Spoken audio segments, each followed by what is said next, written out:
Taste the Daily. நெல்லையில் கடந்த ஆண்டு ஏற்பட்ட வெள்ளத்தில் வீடுகளை பறிகொடுத்த தங்களுக்கு நிவாரணம் வழங்காமல் நிர்வாகத்தினரற்ற ஸ்டாலின் அரசு அலட்சியம் காட்டி வருவதாக தம்பதியினர் குற்றம் சாட்டியுள்ளனர். கடந்த ஆண்டு பெய்த தொடர் மழை காரணமாக தாமிரபரணி ஆற்றில் ஏற்பட்ட வெள்ளத்தில் தச்சநல்லூர் உலகம்மன் கோவில் தெருவை சேர்ந்த மாரிமுத்து என்பவரின் வீடு அடித்துச் செல்லப்பட்டது. தற்போது வாடகை வீட்டில் வசித்து வரும் மாரிமுத்துவும் அவரது மனைவி உலகம்மாளும் நிவாரணம் வழங்க வேண்டும் என வலியுறுத்தியுள்ளனர். இது தொடர்பாக அரசு அலுவலகங்களுக்கு நடையாய் நடந்து மனு கொடுத்தும் எந்த பலனும் கிடைக்கவில்லை என தம்பதியினர் வேதனை தெரிவித்திருக்கின்றனர்.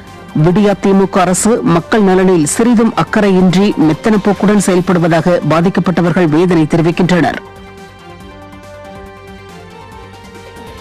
ரூபாயும் கொடுக்கல, வீடு கட்டி தரல, எந்த பதிலுமே இல்லாம இருக்காங்க. நாங்களும் அலைஞ்சு பார்த்து எத்தனை இடம் போய் மனு கொடுக்கறது. ஏற்பாடு பண்ணுவாங்க, கவர்மெண்ட்ல இருந்து ரூபா தருவாங்கன்னு சொல்லிட்டு போனாங்க. ஆனா இது வரைக்கும் எந்த ஒரு இதுவும் இல்லை.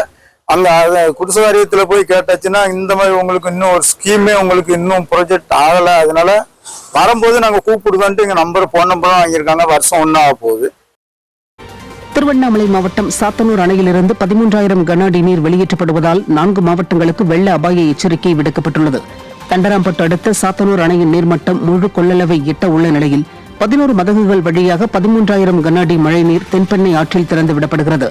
இதனால் திருவண்ணாமலை, கள்ளக்குறிச்சி, விழுப்புரம், கடலூர் ஆகிய 4 மாவட்டங்களில் கரையோர பகுதிகளில் வெள்ள அபாய எச்சரிக்கை விடுக்கப்பட்டுள்ளது.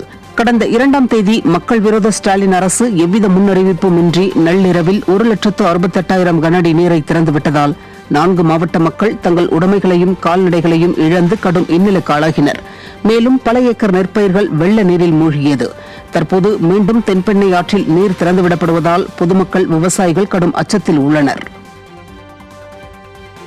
திருவண்ணாமலையில் நாளை தீப திருவிழா கொண்டாடப்பட உள்ள நிலையில் மகாதீப கொப்பரை மலை உச்சிக்கு எடுத்துச் செல்லப்பட்டது.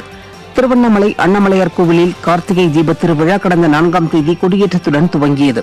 விழாவின் உச்ச நிகழ்ச்சியாக நாளை 2668 அடி உயரம் கொண்ட மலை மீது மகாதீபம் ஏற்றப்பட உள்ளது. இதற்காக தீப கொப்பரைக்கு சிறப்பு அபிஷேகம் மற்றும் பூஜைகள் செய்யப்பட்டு மலை உச்சிக்கு கொண்டு செல்லப்பட்டது.